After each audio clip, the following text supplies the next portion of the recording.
What's going on, Moon Gang? I hope you're having an absolutely fantastic day. And this is your Dumb Money update for today, Tuesday, August 31st. And in this particular video, I will be talking about GameStop, aka GME. I'll be going into the technicals, the short interest data points, and I'll be taking a little look at the options chain. So with all that being said, let's hop right into it.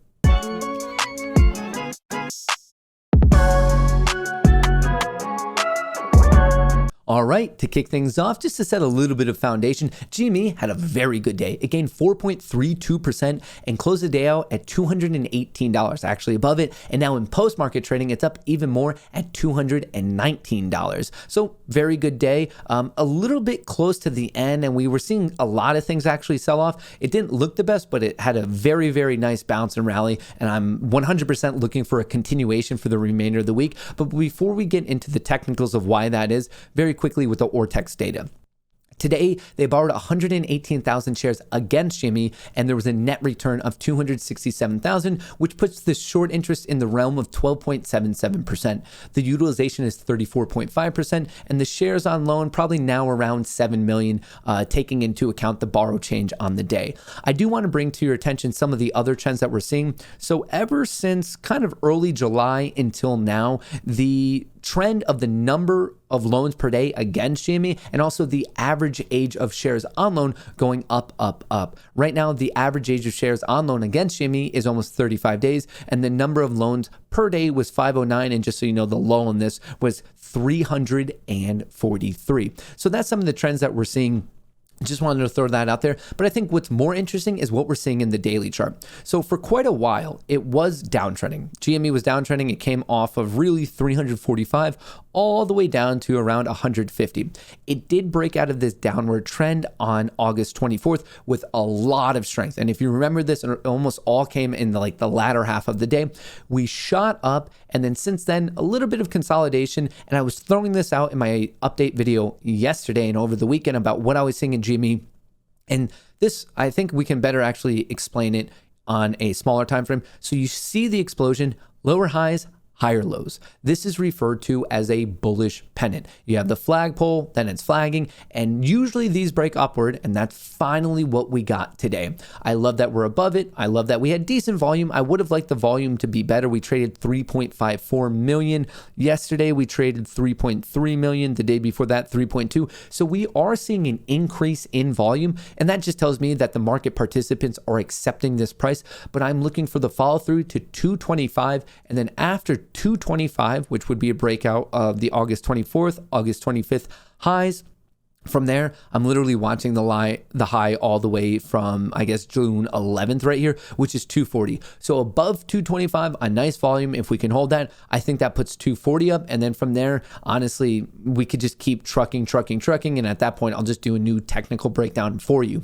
But overall, we do have some important supports. I would say that 208 has proven itself to be a pretty important support, but really 200, that key psychological level, is a mega support for GME. So I very much like that it's holding on to that. But overall, that's your technicals. I love the bullish pennant. I love the follow through.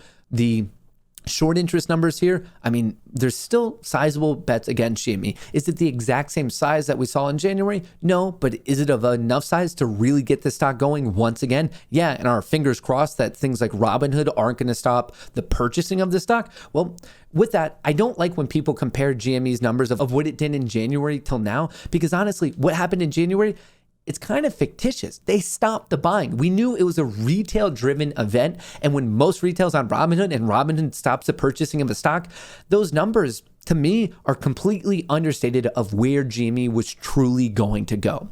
But anyway, just to wrap this up, let me show you what's going on. This is the option chain for GME. So for this Friday, today, just keep in mind that all of these contracts actually represent 100 shares. So this isn't 1,000, this is actually 100,000. So remember, the reason I'm breaking this up is as we go more and more out of these out of the money calls go in the money, we're going to see more hedging. This is what's referred to as a gamma squeeze. But what you really need to know is that just represents more buying. Beyond a short squeeze, this is a gamma squeeze, and then both of those can lead to an incredible FOMO, and they all play into each other, and you just basically get this violent, volatile explosion upward. But anyway, 215 was interesting. That's 100,000 shares. And remember, 100,000 is big when you're talking about a stock that's currently trading 3 million. We have about 200,000 at 220. That's the first on the docket. Then we have another 100,000 at 225 and 140,000 at 230. And things could get very interesting at 250. That could represent 340,000, which would almost be a tenth of today's volume. And that's just for this Friday. And you could check out the 10th. Don't forget, next week, it is a short and trading week. The market will be closed on Monday in observance of Labor Day. But then for the September monthlies, we see a lot more open interest going on.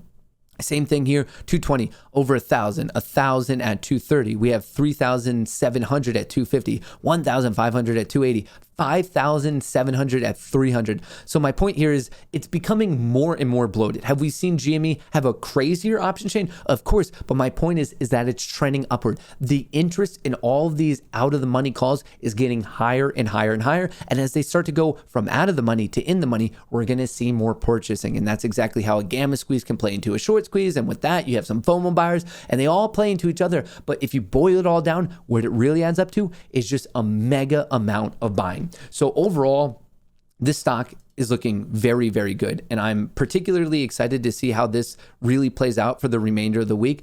So I think it's bullish. I like the technicals. I like what I'm seeing in the Ortex data. And I'm also like what I'm seeing really in the option chain. But maybe I'm missing something. So with that being said, I would like to know your thoughts on GME in a comment below. Are you bullish, bearish, neutral? Am I missing something? Let me know. And until I catch you next time from me and Chair, best of luck in the markets.